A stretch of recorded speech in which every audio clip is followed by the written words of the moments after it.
Well, hello everybody, welcome back again with me, Mr. Diaz, in our program Teaching Tutorial, of course, in our beloved channel, Kampung Inggris LC. So guys, today we're going to study about the next tenses in grammar, that is present perfect. Because on my last two videos, we have studied about simple present and present continuous. So we are going to continue our lesson exactly in tenses.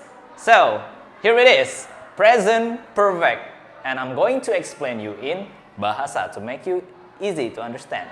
So guys, I'm going to explain you. The first is about the function. Oke, so pertama saya akan jelaskan dulu apa fungsi dari present perfect sendiri. Nah, function adalah present perfect aktivitas yang sudah atau belum kita lakukan atau belum terjadi, sudah atau belum terjadi dengan waktu yang tidak begitu jelas atau tidak terlalu jelas. Nah ya, oke, jadi dia hanya menyatakan aktivitas itu sudah atau belum dilakukan. Oke, jadi itu functionnya. Oke, kita analisa dulu dari namanya present perfect. Present itu waktunya sekarang dan perfect itu adalah sifatnya, yaitu perfect, sempurna ya. Oke, atau sudah dilakukan. Nah, jadi itu tadi penjelasannya. Oke, untuk time signalnya dalam present perfect, yang pertama bisa kita gunakan ever. Ever itu artinya pernah, atau kebalikannya never, tidak pernah. Ada already untuk penegasan dari kata sudah itu tadi, dan yet, belum. Terus ada kata still, itu artinya masih, dan juga ada just ya. Just itu artinya baru saja.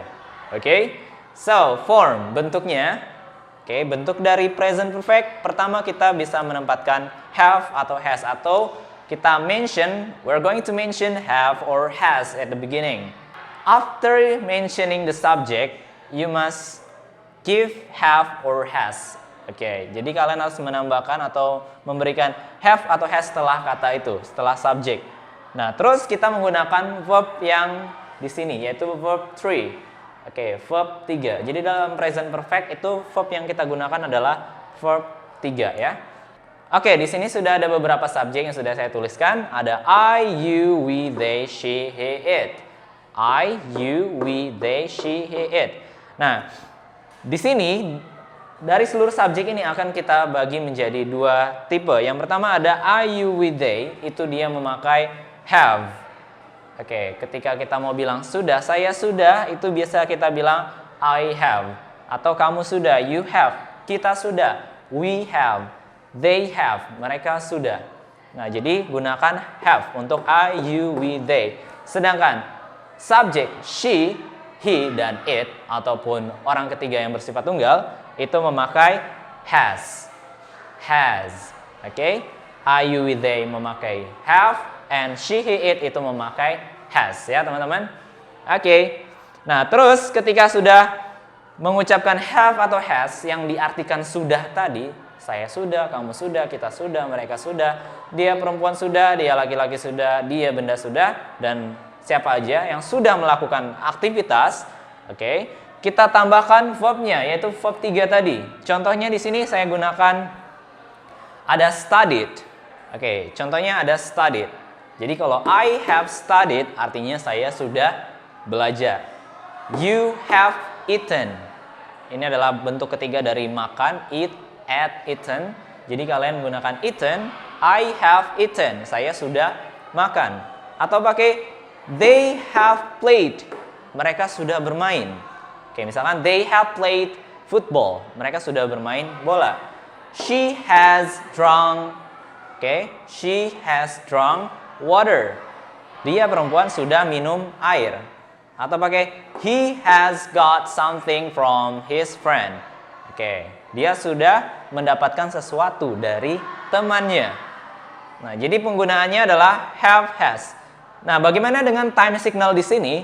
Oke, di time signal sendiri kalian bisa menggunakan ever, never, already, yet, still, dan just. Jadi kalian bisa menambahkan kata-kata yang ada di sini. Misalkan kalian memakai ever.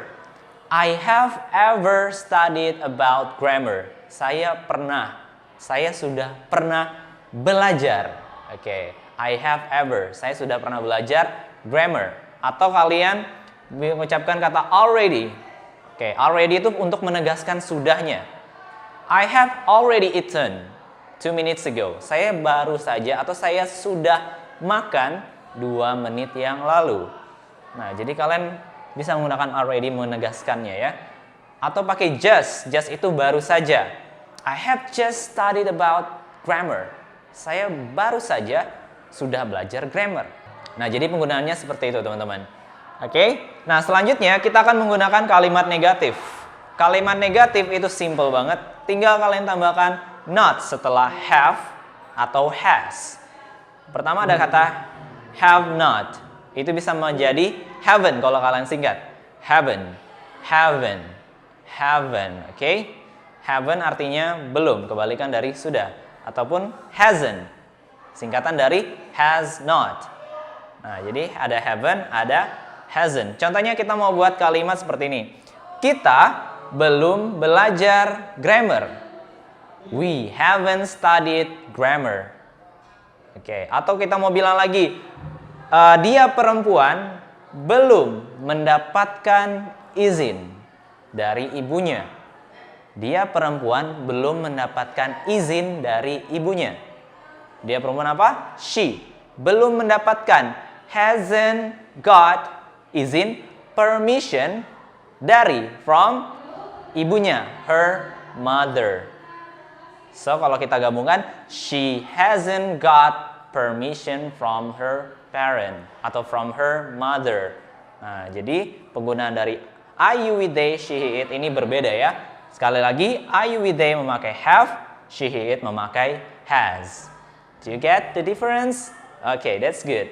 Now we are going to the last, that is about interrogative sentence atau kalimat tanya dalam present perfect. Ketika kita mau menanyakan aktivitas itu sudah atau belum dilakukan. Oke? Sudahkah kamu makan? Apakah kamu belum makan? Nah, jadi gitu pertanyaannya kalau di bahasa Indonesia. Nah, maka di sini seperti biasa, ini adalah auxiliary ya. Oke, ini kita namakan auxiliary. Oke, jadi ketika kita mau mengubah ini menjadi sebuah pertanyaan, tinggal kita taruh auxiliary sebelum subjek. Nah, jadi ada have I, have you, have we, have they. Atau mau pakai has she, has he, has it. Oke, artinya sudahkah saya, sudahkah kamu, sudahkah kita, sudahkah mereka, sudahkah dia perempuan. Nah, jadi ditaruh di depan. Oke, apakah kamu sudah belajar? Bagaimana teman-teman? Have you studied? Yes or not? Oke, jadi ketika kita mau tanya lagi, sudahkah dia perempuan makan nasi? Has she eaten rice? Oke, paham? Satu contoh lagi kalian buat ya, atau kalian jawab pertanyaan saya. Misalkan kita mau bilang, sudahkah mereka bermain bola? Jawabannya apa teman-teman? Have they played football? Jadi seperti itu penggunaan dari present perfect. Oke, aktivitas yang sudah atau belum dilakukan. Oke, jangan lupa ada time signalnya. Ini bisa kalian tempatkan di setelah have atau has. Oke, contohnya kayak yet di konteks negatif karena artinya belum ya. Misalkan kalian bilang, I haven't studied yet. Nah, yet ini menegaskan belumnya. Bisa kalian taruh di belakang. Atau contohnya seperti ini, she hasn't come here yet. Dia belum ke sini. Nah, jadi penggunaannya seperti itu teman-teman. I, we, they, she, he, it. Do you get the difference? Tapi biasanya kesalahan itu ada di penggunaan verb 3. Nah, kebanyakan kita nggak tahu verb 3-nya ini apa, verb 3-nya makan apa, verb 3-nya belajar apa, verb 3-nya bermain apa. Nah, biasanya kesalahannya di situ atau kita bingungnya di situ. So that's why you need to study more about verb 1, verb 2, and verb 3. Nggak ada jalan lain selain kalian menghafal atau lebih tepatnya melafalkan. Oke, ketika kalian sudah hafal, otomatis dilafalkan. Dicontohkan ke speaking kalian pastinya. Dengan practicing all the time, you can make it better. Kalian bisa tahu banyak verb 1, verb 2, and verb 3. Okay, any questions so far? I think no. I guess you have already understood about this. Itu penggunaannya present perfect. Okay? Kalian sudah mengerti. Okay, if there is no question, so I'm going to close this program because the time is up, time is over. See you next time and see you another time. And the last I say, hasta la vista.